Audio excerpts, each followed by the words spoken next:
Assalamualaikum warahmatullahi wabarakatuh. Halo semuanya, perkenalkan nama saya Evelyn Amalia Moses, absen 9 dari kelas 1142.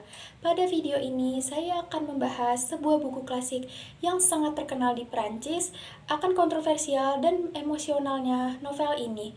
Novel ini ditulis oleh penulis naturalis yang bernama Émile Zola.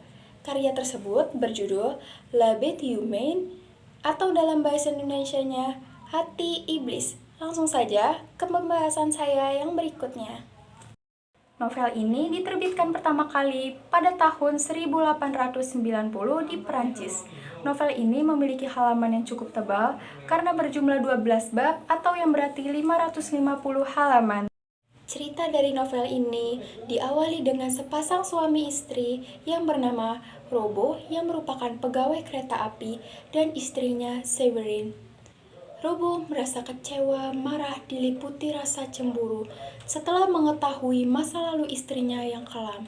Ternyata istrinya merupakan seorang simpanan pria tua yang merupakan pejabat tinggi bernama Tuan Presiden Gramorin. Hal yang lebih mengejutkan, orang tersebut adalah ayah angkat dari istrinya sendiri.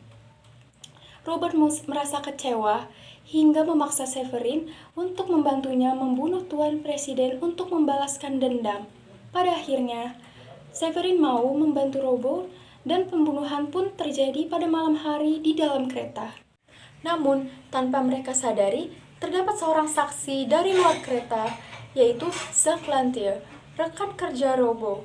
Tanpa sengaja, ia melihat kejadian tersebut dari luar kereta karena sedang dalam pelariannya karena masalah pribadinya.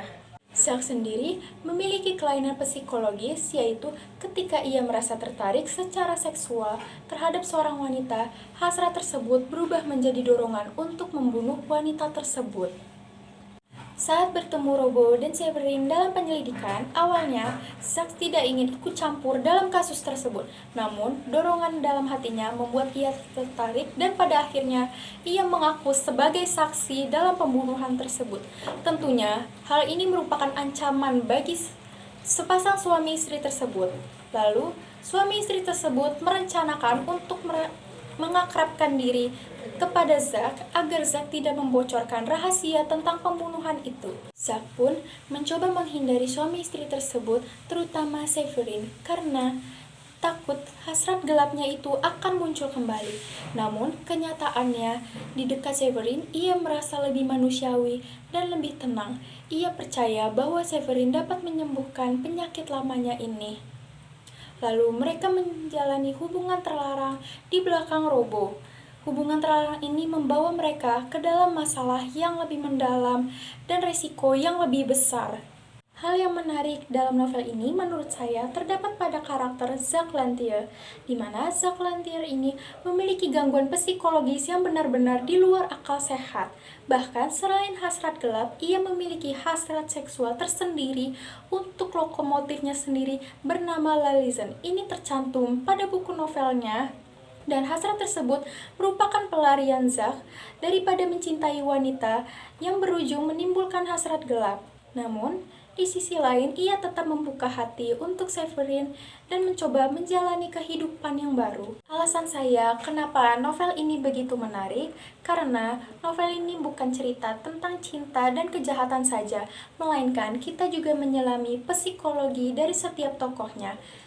Menurut saya, dalam novel ini tidak terdapat tokoh baik ataupun jahat, semuanya sama rata karena memiliki psikologi yang berbeda-beda dan kita dibawa setiap sudut pandang yang berbeda.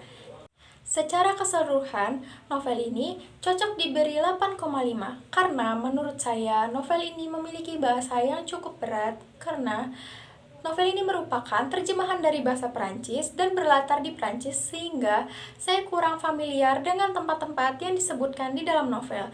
Tapi, penulis tetap mendeskripsikan setiap tempatnya dengan rinci dan cerita dalam novel ini tetap kuat dan menyentuh. Novel ini bisa menjadi cermin untuk memahami sisi gelap manusia yang bahkan tidak diketahui keberadaannya.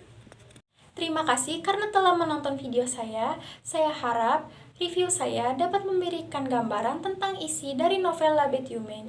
Wassalamualaikum warahmatullahi wabarakatuh.